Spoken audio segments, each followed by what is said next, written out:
अस्सलाम वालेकुम dear students. तो आप देख रहे हैं सैयद अली एकेडमी और आज हम लोग केमिस्ट्री का इंट्रोडक्शन कर रहे हैं ताकि बायोलॉजी के साथ साथ आपकी केमिस्ट्री की जो लेक्चर्स हैं वो भी चलते रहें। सबसे पहले बात करें केमिस्ट्री की डेफिनेशन के हवाले से तो हम सिंपली कहते हैं it is the study of matter. Matter को जिस चीज़ के अंदर पढ़ा जाता है दैट इज़ द केमिस्ट्री। लेकिन मैटर की कौन कौन सी चीज़ों को पढ़ा जाता है ये देखा जाता है कि मैटर की कंपोजिशन क्या है, यानी कि मैटर किन चीज़ों का बना हुआ है, मैटर के अंदर कौन कौन से पार्टिकल्स शामिल हैं।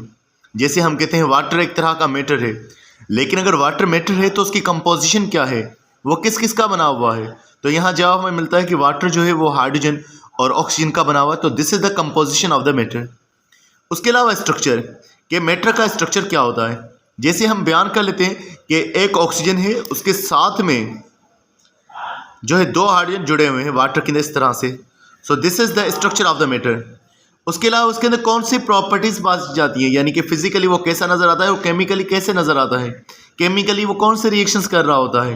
तो ये तमाम चीज़ें केमिस्ट्री के अंदर मैटर के हवाले से पढ़ी जाती है। उसकी कंपोजिशन वो कैसा बना हुआ है, स्ट्रक्चर वो कैसे हमें नज़र आ रहा है, प्रॉपर्टीज़, रिएक्शंस, ये सारे केमिस्ट्री में पढ़े जाएंगे। Now the question is arising here what is matter. तो मैंने यहाँ लिखा हुआ है things having mass and space. वो चीज़ें जिनके पास मास है, यानी कि वो कितना ज़्यादा उनमें वज़न मौजूद है और वो कितना स्पेस को घेर रही हैं, कितनी जगह पर वो फैली हुई हैं। ये तमाम चीज़ों को मैटर में हम काउंट करते हैं। मिसाल के तौर पर ये मेरा हाथ है, अगर या ये एक पेन है, तो ये जितना फैली हुई है, जितना इसका वज़न है, अगर इसमें वज़न और जगह ये घेर रही है तो इसे हम मैटर में काउंट करेंगे। तो अगर हम बात करें मैटर के हवाले से आगे बात करें तो हमारे पास दूसरी चीज़ आती है that is the atom. Atom क्या होता है, हम लोग ये समझेंगे कि अगर कोई मैटर है, मिसाल ये अगर मैटर है तो इस मैटर का कोई एक हिस्सा होगा जो मज़ीद नहीं टूटने वाला होगा, जो आखिरी हिस्सा होगा, सबसे स्मॉलेस्ट पार्टिकल होगा जिसको हम मज़ीद हिस्सों में नहीं तोड़ सकते। तो उसके लिए सबसे पहले ये टर्म एटम का यूज़ किया गया था। एटम का ये जो टर्म था ये मिसनोमर था, गलत टर्म था, लेकिन ये जो टर्म है ये सबसे पहले इंट्रोड्यूस कराया था डेमोक्रेटस ने और इसे नाम दिया था एटोमॉस का, जो कि मतलब ही इसका होता है अनकटेबल, यानी जिस चीज़ को हम मज़ीद नहीं तोड़ सकते। लेकिन ये टर्म गलत है, इसको हम मज़ीद देखते हैं वो गलत क्यों है। क्यों गलत है, इस वजह से ये है क्योंकि मैटर के अंदर एटम है स्मॉलेस्ट पार्टिकल, तो उसके अंदर भी और मज़ीद स्मॉलेस्ट पार्टिकल्स मौजूद हैं। तो उन स्मॉलेस्ट पार्टिकल्स को हम सब एटॉमिक पार्टिकल्स कह रहे हैं। यानी यहाँ पर ये बात हो रही है कि मैटर मज़ीद छोटे हिस्सों में टूट रहा है। तो अगर मैटर मज़ीद छोटे हिस्सों में टूट रहा है तो मैटर अनकटेबल नहीं है, मैटर कटेबल है, वो भी छोटे से हिस्सों में डिवाइड हो रहा है। अब हम बात करते हैं सब एटॉमिक पार्टिकल्स के हवाले से कि वो एटम के अंदर किस तरह से मौजूद होते हैं। हमारे पास ये दो मॉडल्स हैं, एक ये मॉडल जो रदरफोर्ड ने दिया और दूसरा ये मॉडल जो कि नील बोहर ने दिया। आमतौर पर जब हम देखते हैं एटम को तो हम इन दोनों मॉडल्स में देख रहे होते हैं। सबसे पहले हम बात करें कि एटम के अंदर एक सेंटर का पार्ट मौजूद है। इस सेंटर के पार्ट को हम लोग न्यूक्लियस का नाम देते हैं और ये न्यूक्लियस जो है रदरफोर्ड ने डिस्कवर किया था और उसका जो एक्सपेरिमेंट था वो था गोल्ड फॉयल एक्सपेरिमेंट। इसी के अंदर इन्होंने न्यूक्लियस के साथ में प्रोटॉन यानी कि पॉजिटिवली चार्ज पार्टिकल को भी डिस्कवर कर लिया था, ऐसा पार्टिकल जिसके अंदर पॉजिटिव चार्ज मौजूद होता है।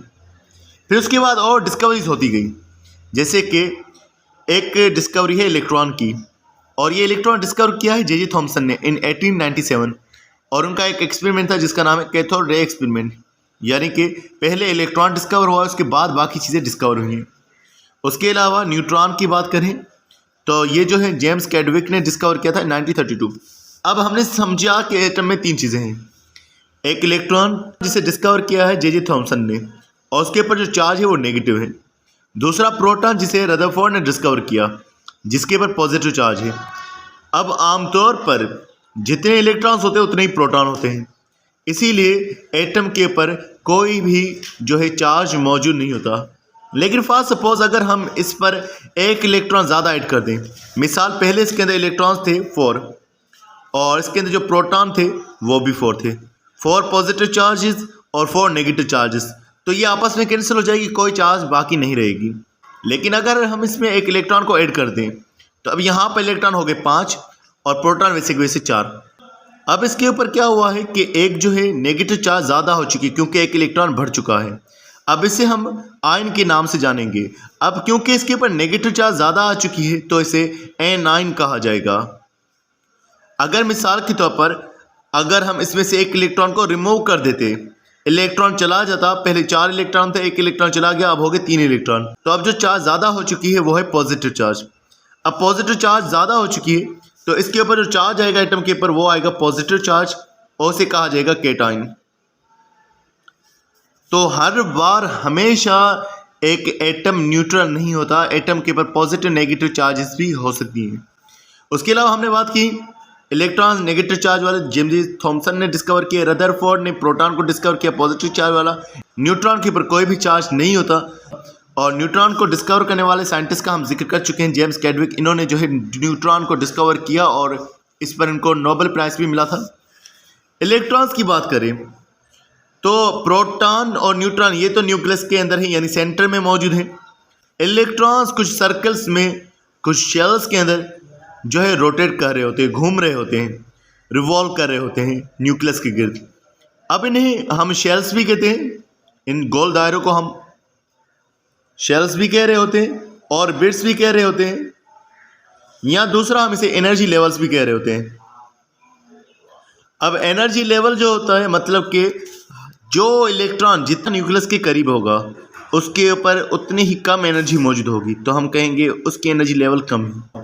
जो जितना दूर होगा उसकी एनर्जी लेवल ज़्यादा होगी। जैसे कहेंगे कि ये है इलेक्ट्रॉन पहले शेल वाला, इसकी एनर्जी लेवल कम होगा। दूसरा इलेक्ट्रॉन दूसरे शेल वाला, उसकी एनर्जी लेवल जो है वो थोड़ा ज़्यादा होगा। और लास्ट शेल वाला जो इलेक्ट्रॉन होगा उसकी एनर्जी लेवल जो है वो ज़्यादा होगी। तो ये जो है अलग अलग एनर्जी लेवल्स होते हैं जिनमें इलेक्ट्रॉन्स मौजूद होते हैं। तो डियर स्टूडेंट्स, ये हमने आज की इस वीडियो के अंदर एक बेसिक सा इंट्रोडक्शन किया केमिस्ट्री का। तो मिलते हैं नेक्स्ट वीडियो में, तब तक हम बहुत सारा ख्याल रखिएगा। अस्सलाम वालेकुम।